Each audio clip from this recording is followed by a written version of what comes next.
Whether we need glasses or not, we all wear different lenses that affect how we see the world around us. Our culture, families, and personal experiences all act as a lens, coloring how we understand what is wrong and what is right.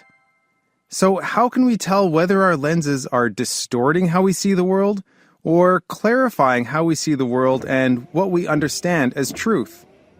As we'll find in Colossians, we need to carefully identify these lenses in our own lives as they can distort our view of ourselves, God, and how to live a fruitful life. Colossae was a small town in Asia Minor. Like other towns in the region, it was not lacking in diversity. For hundreds of years, Greeks from the West and Jews from the East converged into this place. The Colossians loved to entertain philosophies from all of these faraway places that sought to explain the mystical and spiritual world. They then blended together elements from these different religious beliefs. The result of this blending was a worldview called dualism. Dualism draws a firm distinction between the spiritual realm of the divine, which is good, and the physical realm of matter, which is evil. Some dualists reason that there was no way that a perfect divine being could have created the evil physical realm. Even having the slightest contact with the physical realm would tarnish his perfection. Instead, they concluded that God must have created some lower-level spiritual rulers and authorities like angels and demigods who stood between himself and the physical realm. These spirits were far enough removed from the purity of the divine that they could create this evil physical realm. As humans are both physical and spiritual beings, this left them in a difficult place.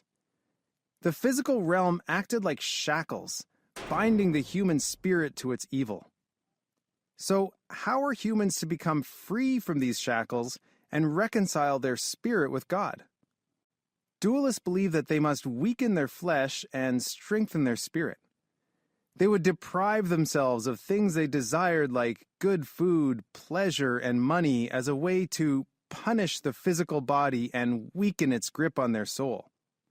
Instead, they focused on what they considered spiritual activities, including some Jewish dietary laws and rituals, to elevate their spirit. With a strengthened spirit, they believed they could navigate their way through the spiritual rulers and authorities and reconcile themselves to God. Eventually, a local citizen named Epaphras encountered the gospel message, and it shattered his Colossian lenses.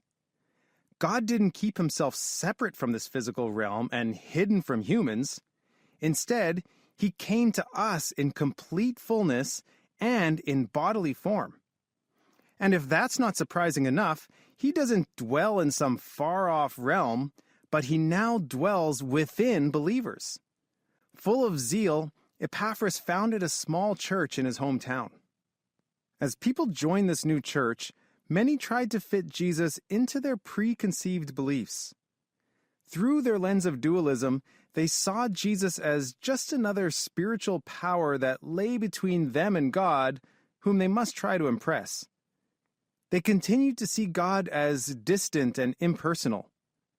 Because of this, they still felt compelled to deny their flesh in order to enhance their spiritual stature, hoping to make themselves more spiritual and acceptable to God. Many years later, Epaphras ended up in house arrest together with Paul in Rome. He shared with Paul these issues surrounding the Colossian church. It just so happened that Paul had been discipling a runaway slave from Colossae named Onesimus and was about to send him back. This was the same Onesimus that we read about in the Book of Philemon. Epaphras used this opportunity to enlist Paul to write a letter to the church at large and bring clarity to their cultural lenses which were distorting their view of Christ. The Colossians made the mistake of viewing Christ through their old distorted lenses. Because of that, they failed to see that Jesus is the whole fullness of God and that through his death they are now reconciled to God. As a result, there is nothing that they could do to make themselves more spiritual or acceptable to God.